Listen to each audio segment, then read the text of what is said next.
that covers every film in a given franchise. My name is Luke. I'm Chris. And I'm Peter, and I need to tell you guys about a story. When I was watching The Predator, Keegan-Michael Key was in the movie. He was also in the ads while I was watching the movie, and I was confused, and I thought he must be so successful because he's got 3 snappy names. So I've changed my name to Jesse Ace Ventura. Stop me if you've heard that before. And I've written a movie where I'm a pet detective who travels through time. People in the comments, please stop me now if you don't like it. Napoleon's poodle is missing, or Genghis Khan's Maine Coon cat is kidnapped. Forget it. Let's travel through time to cover these fantastic Predator movies in the Predator franchise. Let's do it, fellas. Forget what I said before. Let's do it. Does he talk with his butt to go back in time? Yeah. He sure does. I mean, it's original. It's an original script. How'd you come up with that?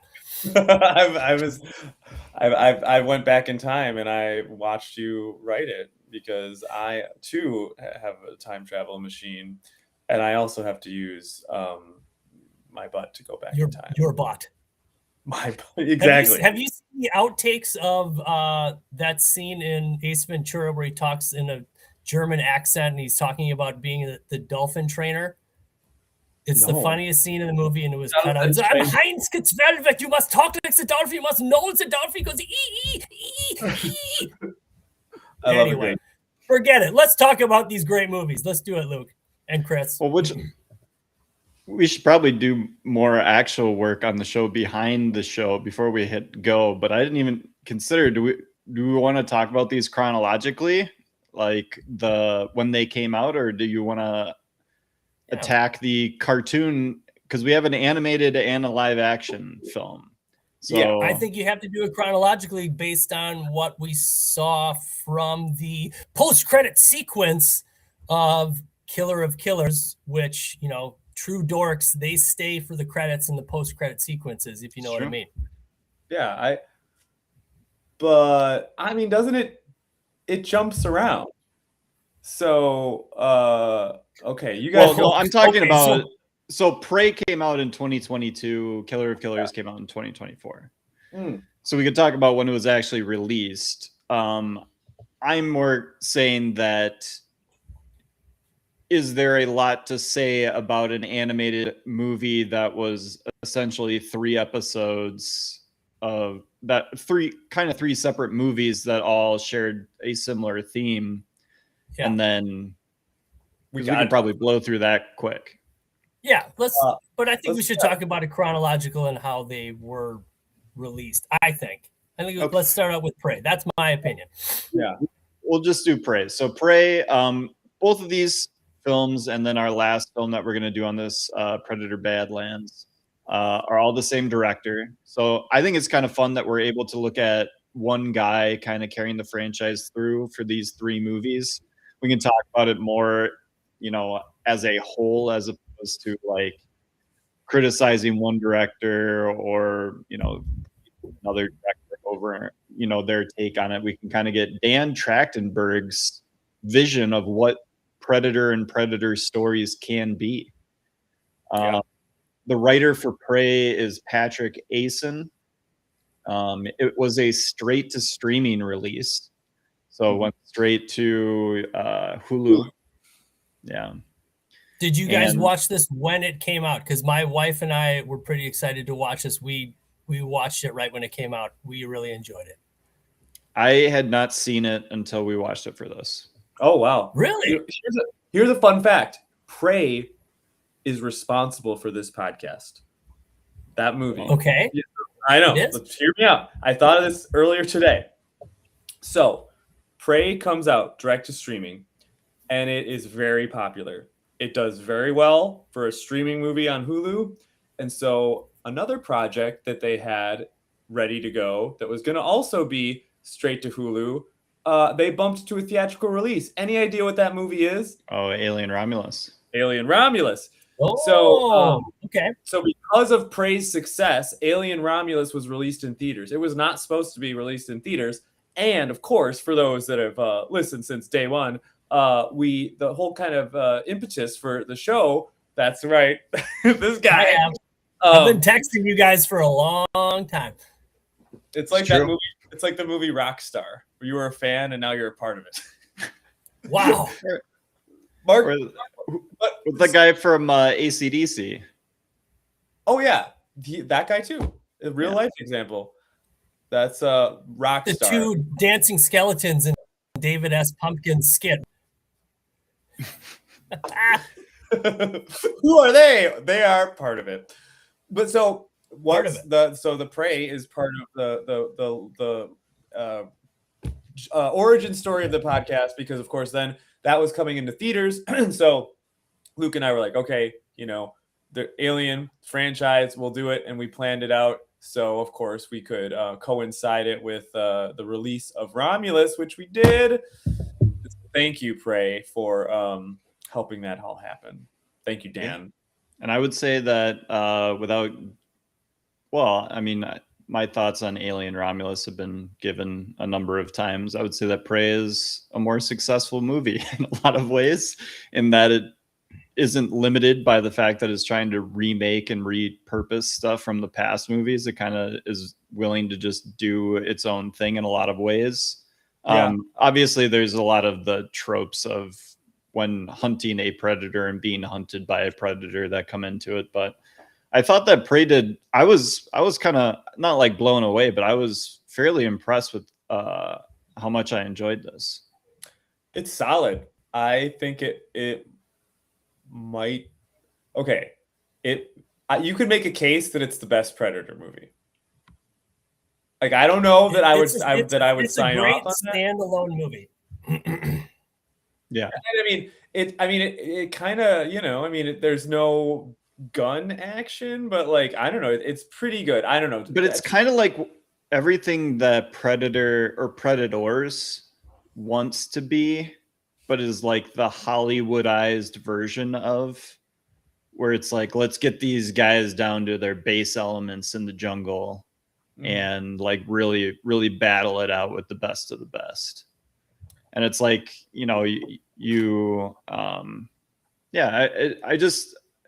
I think it takes what the past three movies that we talked about that are, very flawed in a lot of ways. Like it captures a lot of what those movies kind of wish they could do. Yeah. And I mean, it's very nicely shot. They make use of the location really nicely. The lead actress does a great job. Amber Midthunder. Absolutely. I think she's great.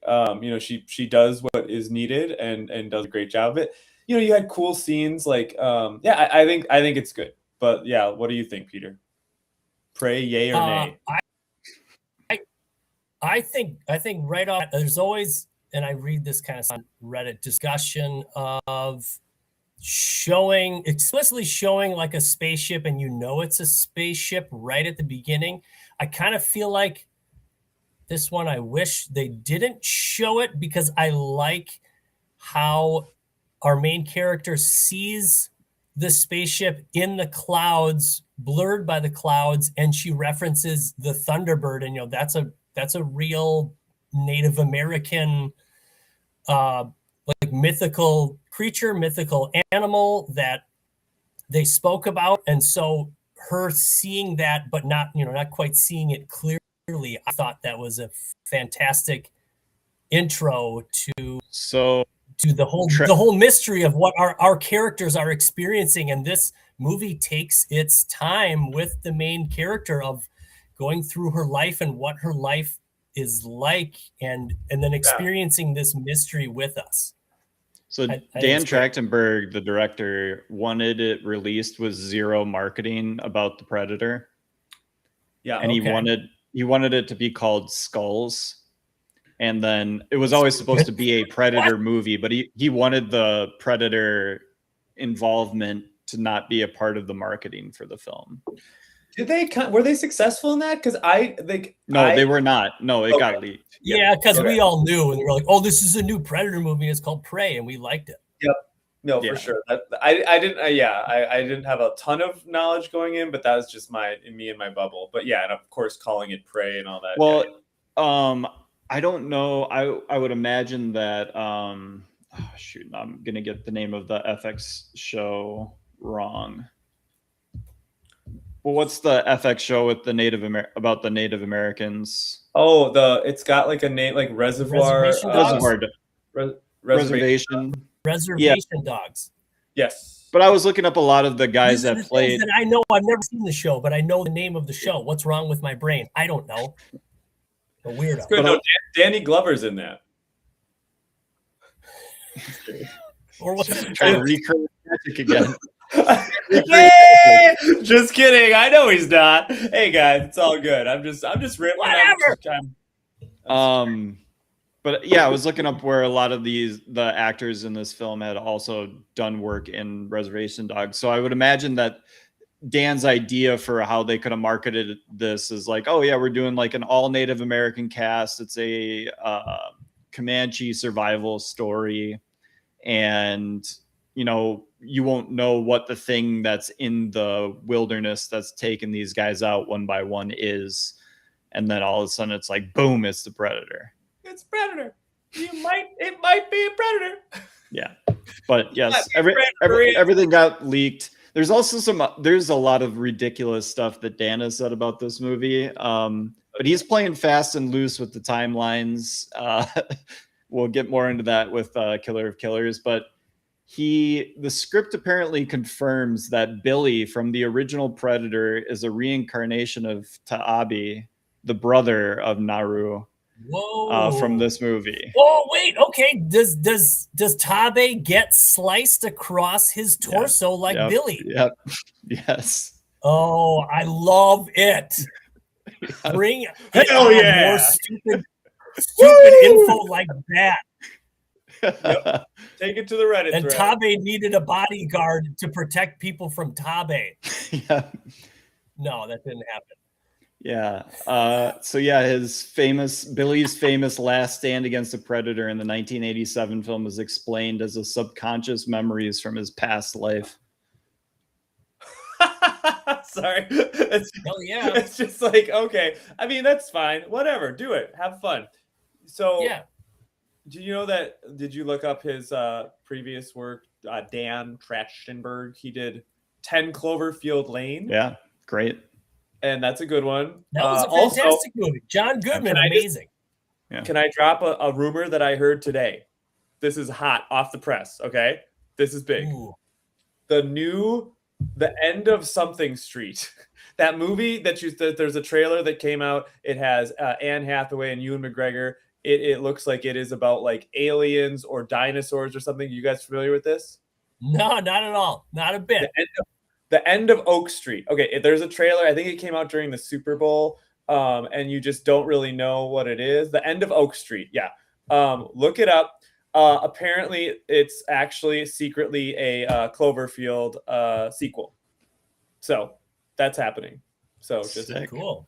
Yep, there you go. But it is like I mean, 10 Cloverfield Lane kind of does the same thing that this movie is doing, where it's like playing in the water.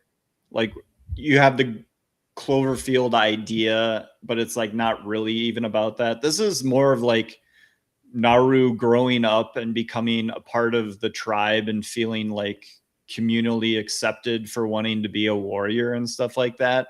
And then the beast, that the enemy that she has to conquer just happens to be a predator.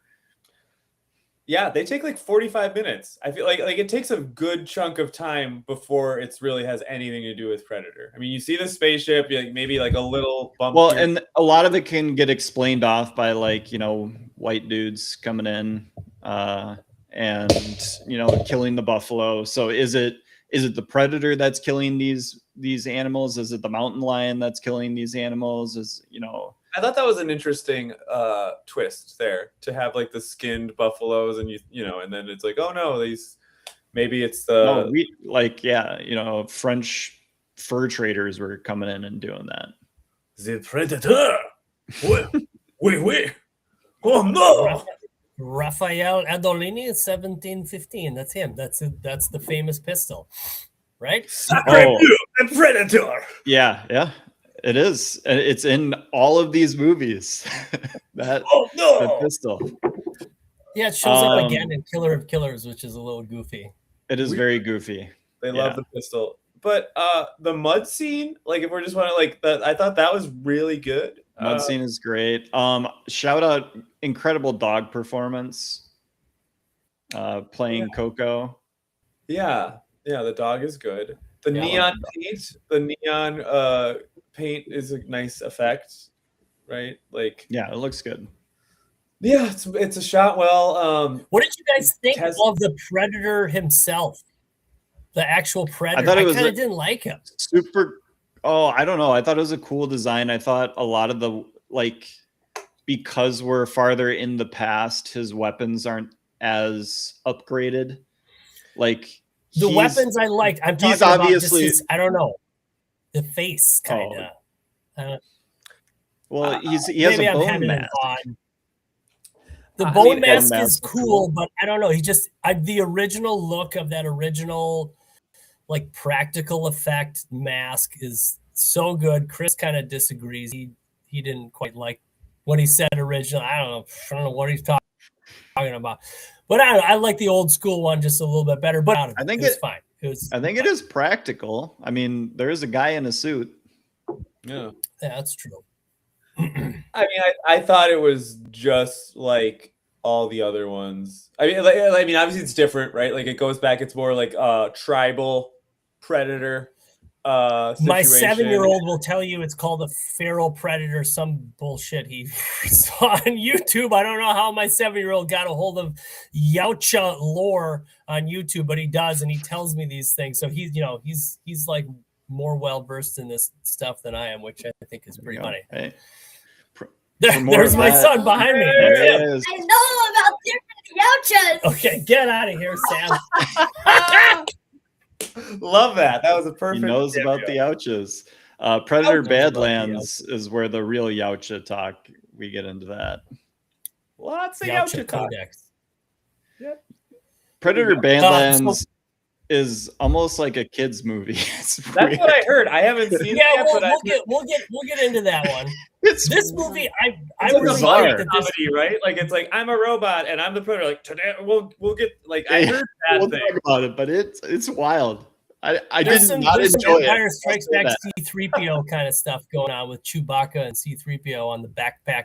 It is a lot stuff. Like if you made a Star Wars movie out of like the way like the Mandalorian is for Star Wars, if you made that version of a thing for the Predator universe. See, that's another thing. Like, I just don't know. Like, they've really tried to stretch this character as far as it can go.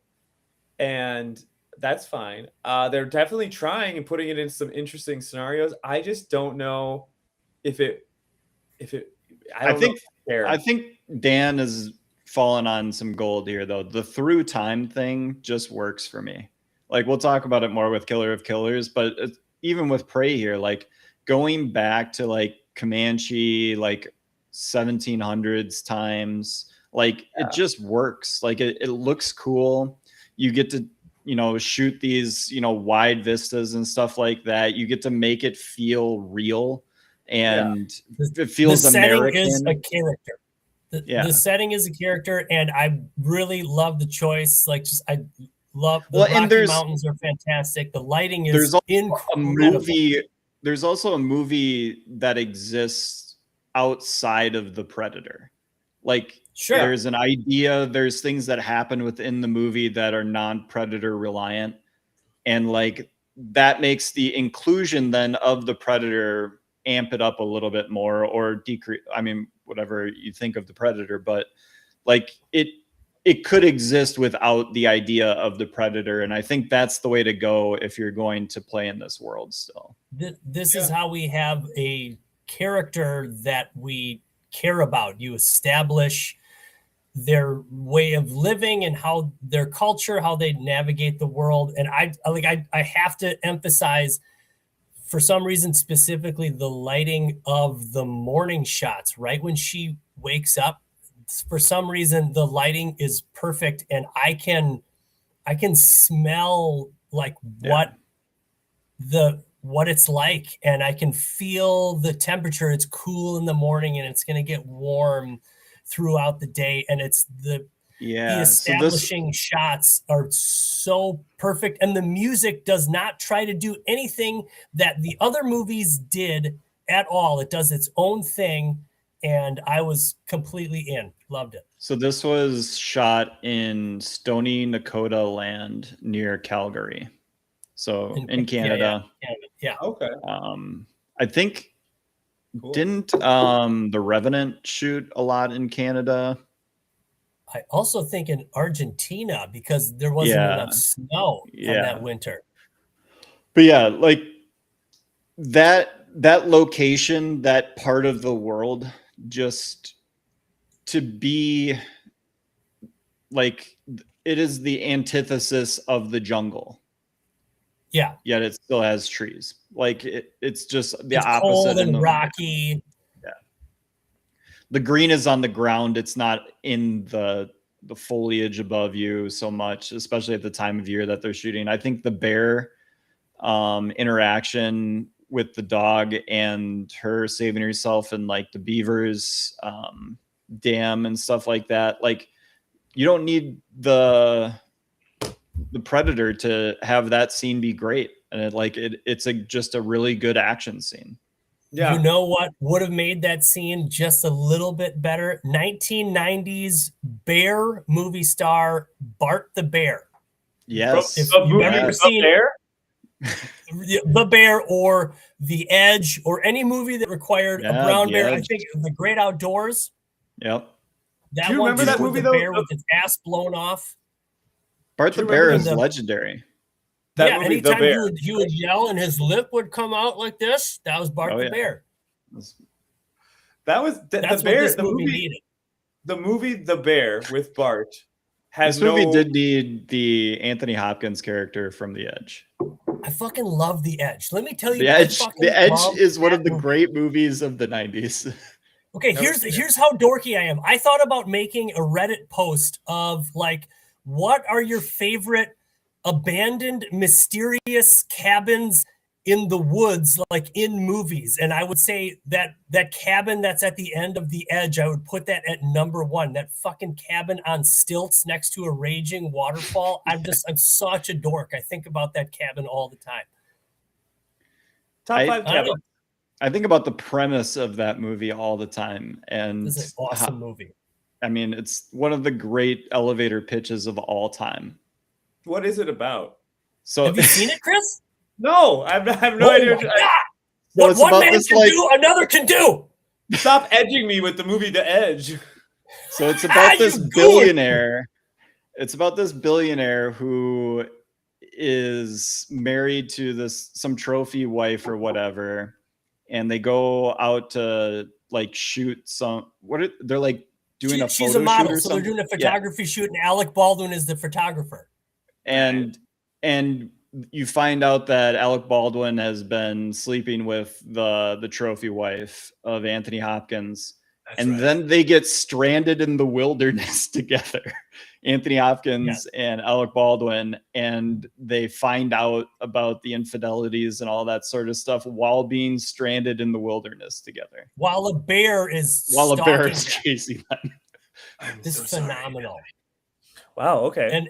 And Alec Baldwin's sexy voice, so sexy, and Anthony Hopkins just crushes it. So sorry, I didn't know what I was doing. Mercutio from Romeo and Juliet. What is that guy's name? I can't remember him. I know Michael from Lost. Is it? Wasn't he? He's in it. Oh, it's Harold something. Harold Perrineau. He was in it's like a French sounding name. We got French people all as this podcast. Perrineau. Sacre bleu, a predator. Can't believe I got there on that. Do you like it in movies when they have foreign people who speak in a foreign language and then they don't do the subtitles? That's at least what it was like when I was watching. Did you guys have that? Yes. Yeah. Yep. I think they did it well. I like it when they do that. Another thing about this movie is it's a first. So this is the first movie that was completely dubbed in Comanche. All the actors returned to redo all of their lines in the Native American language. So I think they're playing with an effect there, because they were kind of playing fast and loose with the language. Because sometimes they Mostly would say English, stuff in some Comanche. So they're doing it for the audience, I would suppose. Like, we can't have this be an all subtitled Predator movie. Like, we can't go that far with you. But I think they were playing the language disconnect. Don't do the whole thing in Comanche, something like that. I think he has a little bit more sway in Hollywood, or at that time had more sway in Hollywood than Dan Trachtenberg for a Hulu release. But yeah, I think they were just playing with the language barrier and putting us, the audience, within that language barrier. Yeah. Speaking of language, does the Predator do the same thing as the Alien does? Can you guys tell me, like, or I can't even do it, but it's clicks. They do clicks. Like, the Predator sound is like clicks, right? That's like a pig, I think. But like, it sounds like a again. Predator Badlands is going to blow your mind because there is a lot of dialogue. It talks. Oh my god, I'm not excited about it. But well, I mean, it talks in its own language. It's great.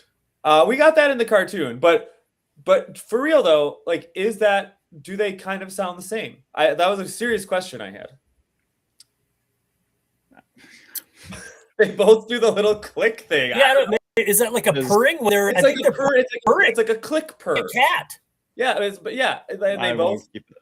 I won't keep us going down that. Does American and British sound different? But these are different universes, Luke. It's true. That's true. Anything else on Prey? Because I do kind of want to talk killers. Well, I said they recreate Alien 3. There's an Alien 3 moment. Oh yeah, we got to do our scenes. We'll do our favorite scenes, favorite performance, and MVP. Yep. That's good.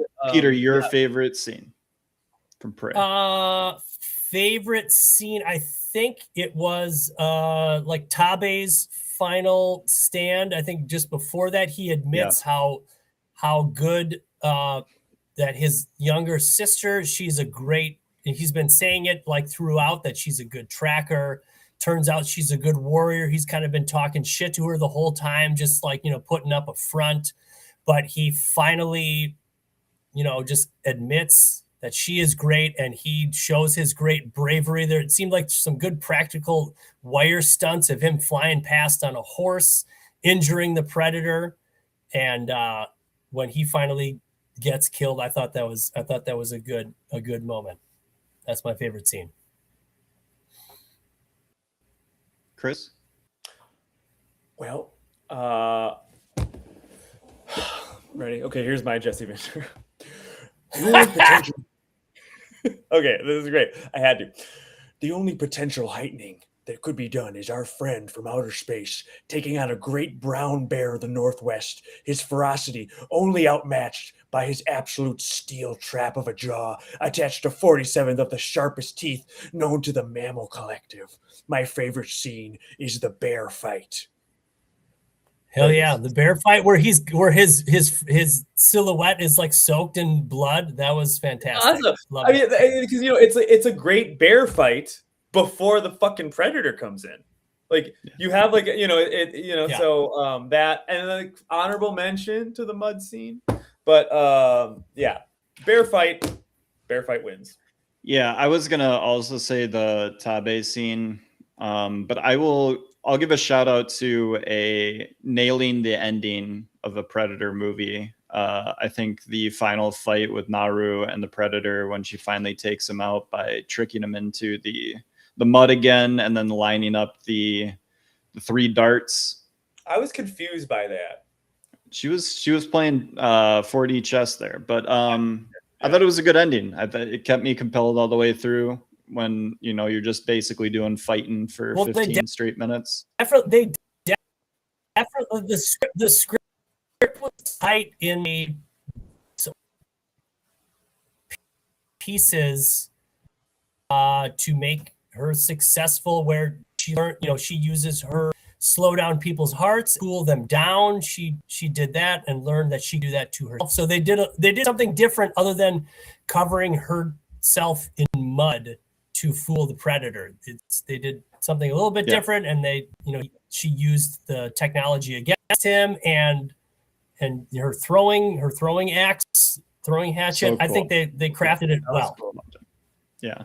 And her being covered in mud had a much more better cause than Arnold just kind of going, I'm covered in mud now. Oh, no. I kind of went like this, and I'm okay. I'm just like a vanilla chocolate, I'm a vanilla ice cream cone. My clothes are ripped off to see all the muscles, you like it. Come on, the ladies, do it. Do it. They always, every fucking Predator movie, including this one. Could they have left out the Tabe reference where he goes, if it bleeds, we can kill it? I don't know. That's just a little too on the nose. Well, just watch Romulus if you want more on the nose shit. Yeah. Why is Ian Holm in Romulus? Why is he in that movie? I don't get. Is he? Well, he's technically not in the movie. Okay, right. I appreciated it after I saw it a second why time. Why is the alien, or why is the human alien crazy hybrid monster guy from Alien Resurrection in Alien Romulus? Why is that in there again? Heightening. They had to do something, and they're like, so they took the stupidest thing from one of the worst Alien movies and were like, no, that's gonna also be the end of our movie. And it made a shit ton of money. It's dumb. It's not I get it. I totally agree. People are fucking Fede Alvarez's dick sucks. That's what it that's what it is. People really like Fede Alvarez. They like his stuff. So they defend him. Whatever. And they like Alien, and Chris bought the quadrilogy on DVD. He said that, I remember. The quadrilogy. Hell yeah, man. The quadrilogy. Santa Claus. Yes. I like the underwater scene. I think that's cool. It had moments. It has moments. I like the basketball. Yeah. Sigourney. That was real. Did that first take. She wanted to play basketball. She's like, I'm going to do whatever I want because you're going to pay me to be in this movie. I'm literally just like, I want to play basketball. So okay. Yeah. Now our hard transition into Killer of Killers. Do you want to do a rating or anything? I just took right. I just totally skipped MVP and all that sort of stuff. I'll do all that stuff. Best performance. Yeah. Peter, do you want to? Best. It's obviously Amber Mid-Thunder. Yeah. She nails it, and I gotta say, I have to shout out my wife. Loves this movie. We this was like a sit down, oh my god, this new Predator movie's out, and we got to watch this together right when it comes out. We did, and to put a female protagonist and also have it be Native Americans, we loved the setting. We loved that we have a woman as our main character, and she crushed it. The action's completely believable. They didn't have her do anything that you wouldn't expect someone her size and with her ability to be able to do. It was all relatively realistic. I thought that she just nailed everything that you could ever ask for a action Predator movie. Yep, she was great. I'll give it to her too. Rating, I'll give it a 7.6. It's really, really solid stuff. 7.4. What you got, Peter? Did we lose Peter? Ooh, I was like I said, I was in it. It took its time, did its own thing. 8.5. Really liked it. Woo! All right, love it. Go. Good stuff. It was like I said, I could make the argument of it being the best Predator movie. But yeah, let's get to another one. Peter, are you caught Let's back do up? It. Got to bring up notes on the next one. We could say anything right now, and you wouldn't respond. I'm lagging out. I don't hear anything that you guys are talking about. Yeah, you're behind by like 5 seconds. Yeah, 5 seconds. I'm That's telling okay. you, We'll catch back up. when we get onto this movie, Killer of Killers, I'm like, are we supposed to be watching this much Predator one in a row, one right after another? What's that name of that word when you get tired, you get fatigue? We have franchise fatigue with these movies. I'm being serious. Like I don't. We weren't. Oh. We were not meant to watch movies all packed in. I'm getting He's a predator. getting tired of these movies, but let's talk about Killer of Killers. He crashed out. He was like an android that just was like, that happens. That's okay. He'll be back. Here, I gotta tell him to log back in. Okay. I'll vamp and just talk about the fact that it was, it's been interesting to watch all of these films too. Hey, there he is. I'm back. All right, he's back. You were delayed at least 5 to 10 seconds. All right, kick me out anytime you want. I'm just some Joe Schmo that you picked up off the street. No big loss if you lose me.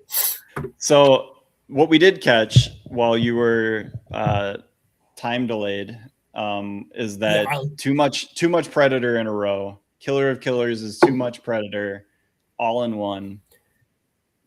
That's the name of this game. It's not just Killer of Killers. It's all of these movies, watching them right in a row, and especially having to do 3 movies for one pod and then having to do 2 movies for one pod. You like, it's easy to pick apart like the construction of these movies and how we are going to frame these action scenes and how this all works. And I do think that having it be animated and have these completely different stories, I do think that was a good choice, because like that's what all these movies are. It's just like a new setting, new stuff, slightly new technology, new warriors, new style of fighting.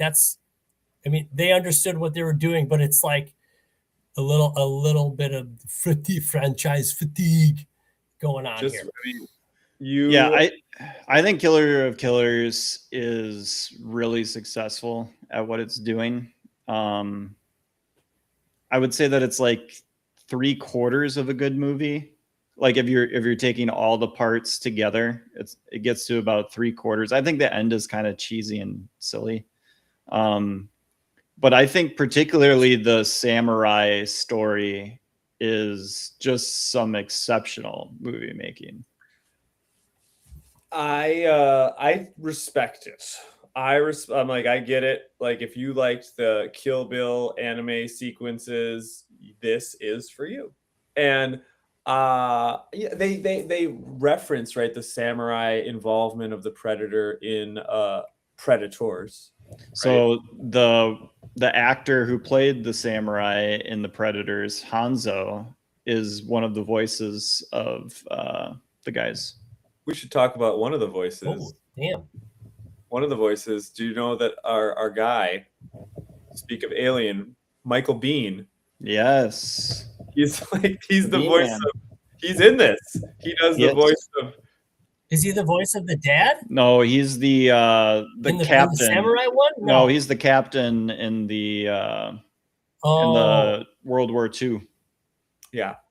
Michael. You know what? I thought that was Michael Rooker for a second. No. He plays who's the Yondu from Guardians of the Galaxy. Yeah. I thought it was Michael Rooker. Yeah, so Michael, I'm usually good with voices. Michael Biehn joins Bill Paxton and Lance Hendrickson as the 3 actors that were killed by xenomorphs, Terminators, and the Predator. Oh shit! A triple trifecta. Yep. Respect. Yeah, Bill Paxton, he's pretty successful. The other guys, this is their shtick. This is where they eat. But hey, respect. I've been killed by 0 of those things, and I probably never will. Knock on wood. So yeah, I think that it does a very good job at what it's trying to do. It wasn't necessarily like my cup of tea, but like it was great. Like if you want to watch, they're like, hey, what about predators in Asia a long time ago? This is what that would look like, and here it is in World War II, which I love when they're like 1941. It's like So good. hello everybody, there's a predator on the loose. Don't worry, he won't get you. Go. So that particular one reminded me a lot of the Spider-Verse movies. Oh, sure. And I was like, oh, we're just watching a Spider-Verse. And I like those movies a lot. So I enjoyed that to that extent. I don't really think that the first one, kind of the Norse with the Grendel, all that sort of stuff. I didn't particularly love that. I thought it was a little ridiculous, but I did like the Grendel influence. That was cool. It was cool. Like a lot of the literary allusions that they were making were really cool and work really well. I just was like, I should just anytime there's water involved and people being underwater for a certain amount of time, especially in temperature of set. Oh yeah, that was just like crazy. Like you're straining the credulity of all of this so much.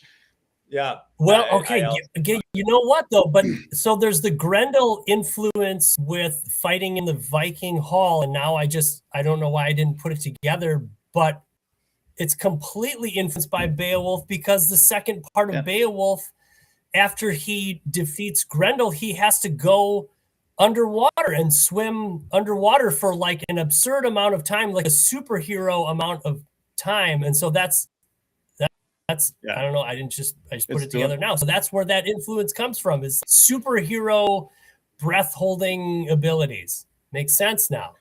Just figured it out now. Freezing cold water. Yeah. And then the samurai one is, there's almost no dialogue, but it does what Prey does, where there's an entire story being told that has nothing to do with the predator. The predator just happens to show up during the story of these two brothers, and like told so efficiently and so well. And then all of the styling the predator to the era and fight styles of that era, like just worked really, really well in that one. Yeah, I think that one had the most interesting story to tell, and also for some reason had the least ridiculous action. And I think that's what I was going for in this animated movie, which you can go ridiculous animated, but you can't go too ridiculous, like climbing out on the wing of a fighter plane while you're doing what the fuck was all of that? Like, what is stupid as hell? Can I make a statement? I did not like Taurus. I thought he sucked. Yeah, it's just I like that one the least. Yeah, I don't like that one. That one's not his character was, I mean, it's fine. Like, it makes sense, honestly, for the style. Like, you're making a, like, and it's not anime, but like, his cartoon, like, I get it. But like, but I love how brutal his father was. That one scene where he's just like, hey, son, I'm not going to help you fix cars anymore. You're on your own. Also, here you go. You're drafted and you're in the military. See ya. Like, whoa, Dad. Like, that was intense. Hey, you just like learn your shit. Never gave up. Bitch. His superpower is spunkiness and pluckiness. That's how he gets by. I don't know. Think, Taurus. Think. He says that at one point. I was like, oh god. But it's cute. It's cute. And then the end, it's like, all right. I was doing some work on my laptop. That's fine to say. And I was the end part. I was more like, oh, I'm kind of curious, like just like you'd watch a cartoon and you're just like, oh, I wonder what's gonna happen. It's cool, whatever. So should this movie have been consumed as a 4-part miniseries? Like I said, like I'm just like I'm tired of just seeing these predators fight a new foe in a new setting every time. Like I feel like I needed to take a little time in between these things, could this have been a little bit better consumed differently? What do you guys think about that? It could An have. episode, 4 episodes. Yeah, I think 4 episodes would have worked well. Yeah, I mean it's streaming already, so I don't see why not. I mean, I don't. Yeah, I don't see why it has to even really be considered a movie. Yeah, because like it is Right. kind 3 of, episodes but with like the final episode. yeah, it is more of a it is a animated short series. Yeah, and it does that well. I'm Yeah, and it does little Easter eggs here and there. So the end of credit scene is you get to pull back and you see Naru and Dutch and Danny Glover's character all in stasis chambers. So they've been going back and collecting all of our favorite Predator defeaters. So okay, can they stay alive forever? Oh no, they were in cryo sleep or whatever, right? Because they're all from different times, and at the end they're like, boom, you're all together. Yep. That's what we are to assume, that they were in cryo sleep, and it's not like a rule they're that when like you're on over 1,000 years apart. When you're on the Predator planet, you just don't die. It seems to be that if you kill a Yautja when they're out on the hunt, that other Yautjas are like, we got to go back to that planet and kill that thing. Yeah, and bring it to our planet to like fuck with and put in a Men in Black Indiana Jones like warehouse. I did think that the like killer of killers Yautja, the boss guy, I thought his like skull braids were pretty ridiculous. Yeah, I did not like that. His cape or whatever. Yeah, there was plenty of shit that was ridiculous. Also, he got fucking whacked really easy. Like they got off pretty easy getting out of that planet. Yeah, it's funny how the Predator is so deadly unless the plot requires them not to be. Yeah. Which is, whatever. And then I also love they get on that plane, they take off, and then 100 spacecrafts go after it. Like every single, I'm like, whoa, guys, should we keep one plane here? Maybe they're like, no, everyone, fucking go. So it's good. I think these movies. Well, by the time we get to Killer of Killers, this is just a writer's room of like, what's the craziest shit that we can throw against the wall. I'd like to see what they threw out. I mean, because it's so ridiculous. This movie. I don't know. It's fun. It succeeds at what it's trying to do. And I do, every time I talk shit about these movies, like I sit back and I'm like, I'm still having lots of fun. Like the visuals are fantastic, but it's just, I don't know, a little too much sometimes. What are other fun time periods where you guys would like to see a Predator is my question to you. So we've seen a lot of crazy things, but like, what about a Predator in the 80s in America? What about a Predator in the swinging 60s?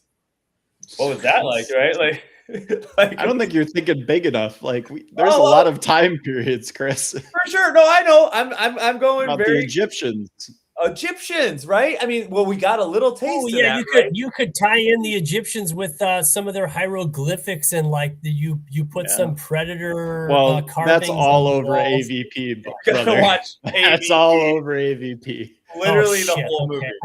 I won't. But that wasn't the Egyptians. That was like the Mayans. Yeah. So the Predator. Is it starting to make sense? It's so bad. Yeah, but I guess like, just food for thought. How about if you're listening out there in the world, in the universe, tell us where you'd like to see the Predator show up. You are such a corporate shill, just pouring yourself out to the commenters. Throw it in the chat. Where do you want it? You want to see him in medieval times? Ooh, maybe the Predator on a horse. What do you guys want to see? There were no forks in medieval times, so there are no forks at Islands of the Lambs. We are meant to do duels, Steven. Yeah, you could do. They've opened it up, just kind of doing any time period, any kind of warrior like Roman. You got. Well, what about all of a sudden Russell Crowe punching his way across the world as a gladiator fighting a predator. You know, throwing Get a telephones at predator people in the hotels. ring. Joaquin Phoenix, you know, doing a little of this action. I love it.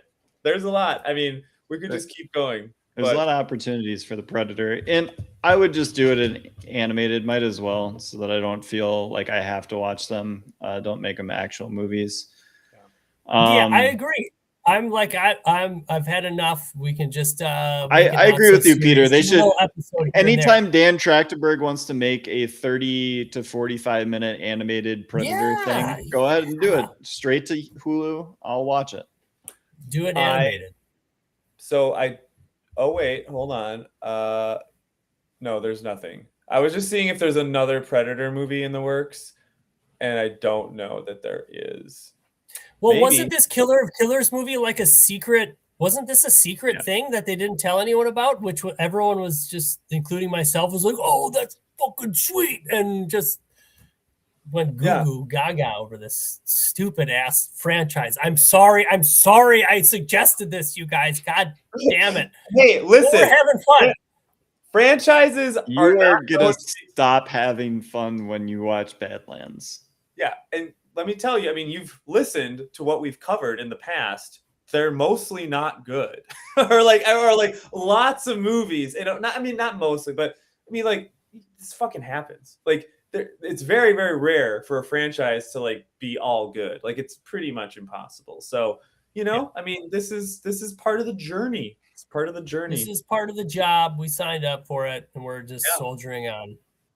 All right. It's great. What was, instead of favorite scene, what was your, out of the 4 entries in Killer of Killers, what was your favorite of the 4? I'm gonna go with the last one because I watched that the most closely. I actively didn't like the World War II one. I was like, oh, I'm annoyed with this Taurus guy. Did not like it. and the other two were good. But I just like, I wasn't, I was just kind of like, okay, like, I don't know. I just, it didn't grab me as much, but that's a me thing. I'm sure that, you know, they're excellent for many. In the final scene, the final fight, there's a predator whose job is to like plow the dead creature off of the battlefield. That would be my job. That would be my job. So it's my turn to go. I'm going to put on my plow and push. And I did it. You did it. Hold on, I'm still in here. Yeah, no, it was like, you know, it was fun. I did like that. Like, it was reminiscent of Star Wars, right? When they have to fight the huge fucking thing, you know, Attack of the Clones kind of a thing. I was thinking, Return of the Jedi. The pit that they go into, right? They have to fight pit. Sarlacc. Sarlacc? Yeah. The Sarlacc. Yeah. I think it's more akin to Attack of the Clones when there's a whole arena and they're going to kill Obi-Wan and Anakin and Padme, who gets part of her shirt ripped off to expose the midriff. That's George Lucas being creepy, for sure. This is my Christian Bale and American Psycho face. Sorry, that's a visual. If you're listening to this audio only, you just missed out. It was just like Christian Bale was here. Also, that's the kids call that like a Sigma face. Have you heard the term Sigma, Peter? Yeah, but I don't, dude. There's so many terms that I don't know how to utilize. I only know how to utilize some of them. The kids say tough when something is cool. That's tough. So how would you use it when what if you were describing someone who is tough, like actually tough, like they're resilient? You can't. I don't know what you say. What do you call them? If something is badass, but what if something is actually bad? And it's fucking, I don't know. You don't say that way. Sigma is like better than alpha. Just for the record. What? Yeah. I have no fucking clue. That it's sounds like S tier to me. S tier. S tier. I know S tier. I get that. Yeah, but that's higher than A. Yeah. So yeah, that is in fact Sigma, and that's what the kids are saying. On God. Okay, sorry. That was we are so unk. We are unk right now. Yes. What's your rating for Killer Killers? All right, I will go first. I think mine might be a little lower than everybody's. I am going to give it whose voice is that? I will go with a respectable. I mean, it's one of those things where it's like I think the quality is good. I personally don't. I'm gonna say 6.8 because I don't. It's not like for me, but I think if it's your thing, if you like this type of thing, fucking watch it. 6.8. Peter. Okay, can I do mine? Yeah. Oh yeah. Can I? All right. So favorite You scene can do yours now. is most definitely the Mirai. Shout out to focusing on the ginkgo leaf, the ginkgo tree. That is a fantastic tree that has been unchanged for 250 million years. Is a very interesting, very stinky fruit that is used in Chinese and Japanese medicine. Really cool tree. Oh, yeah. Cinematography was fantastic. MVP goes to the animators. You cannot deny that this movie is incredible to look at. I really liked that they did some kind of choppy frame rate to kind of exaggerate almost comic book panels, much like Sure. the Spider-Verse. Yeah, it's The the second Spider-Verse Spider-Verse animation is stuff. probably the best, most visually appealing movie I've ever seen. And I'm not talking about just animated movies. Every single frame of that movie is the color choice phenomenal. And so this movie reminded me of that movie, just incredibly visually fantastic. I got a little sick of formula, but I gave it a 7.2 by Solid. Yeah, I'm way higher, 8.1. I think this is the best way to tell a Predator story. If we're just looking at better than the Prey. sample of Predator movies, yeah, I think so. Okay. And like how I think this franchise should be conceived of actually, I think in animation is where it should live. Yeah, I mean, I kind of can I can agree with you. I just think all of the live action stuff, especially like great. The first movie, it's fun, it's fantastic, it's a great idea, awesome. Predator 2, we tried a sequel, that's great. If it then no other movies made and it came back as this animated Killer of Killers thing, I'd be like, that is the direction that it needed to go. That was the only way to do it. Everything else, other than that, like take it or leave it. Like Prey is fun as a single standalone, its own type of thing. That's awesome. But like lose all the other movies in this garbage nonsense wasteland of a franchise and just give me the animated version and the first one. Just tell us how you really feel. I agree. Here's something interesting. Just that I just thought of this. So it's like when you see the Predator animated, it's almost like, that seems a little more natural. Kind of like our friends the Ninja Turtles. When you saw Ninja Turtle, you're like, oh, but then you saw it in the movie, and you're like, that's kind of silly looking, but like, I get it. We had to make a live action Turtles movie. Kind of like the Predator. When you see like this big honking, like, what the fuck is this thing? Like it kind of seems like it was a cartoon first, but in fact, it was not. Mind blown. I agree with Luke in the fact that like the first movie is its own thing, phenomenal, one of the best action movies of all time, but it's like exactly what Killer of Killers is doing. It's just let's get a new, it's what the other movies do, but I feel like animation was the right choice to tell these ridiculous stories, and they do look so good.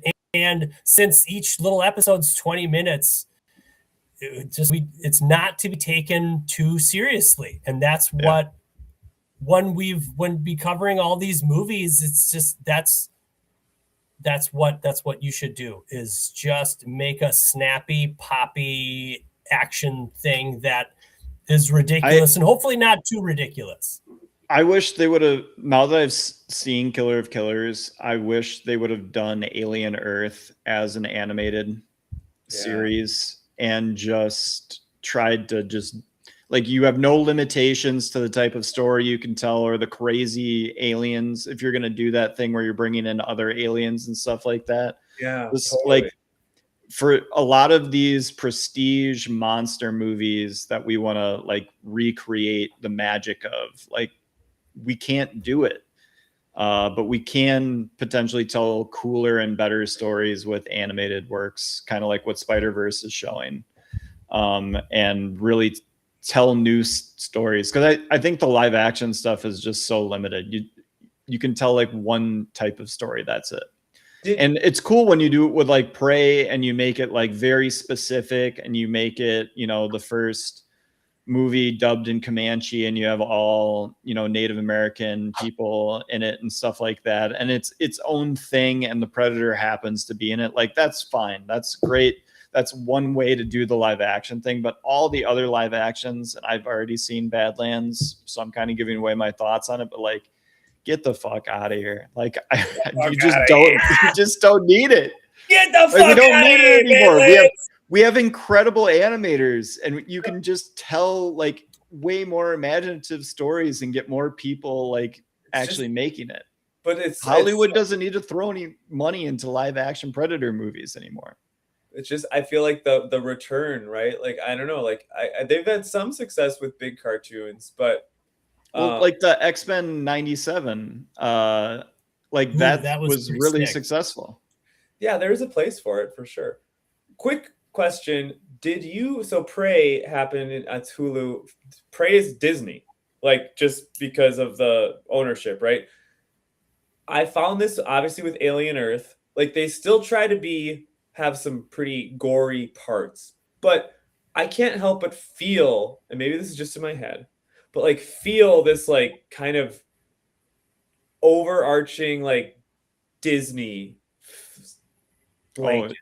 Dude, like, when you watch Badlands, that's all Badlands you're gonna feel, brother. Definitely. It is the most Disney-fied movie I've ever seen. It's PG-13, isn't it? Yep, it is. It's for like it's a kids movie. It's a kids Predator movie to get like 10 to 12-year-olds to watch Predator, or 7-year-old. My 7-year-old or 7-year-olds watched that movie, and he really likes it. Tells me all about the damn Yautja, and I didn't know they were called Yautja until a year ago. You know what the hell is that?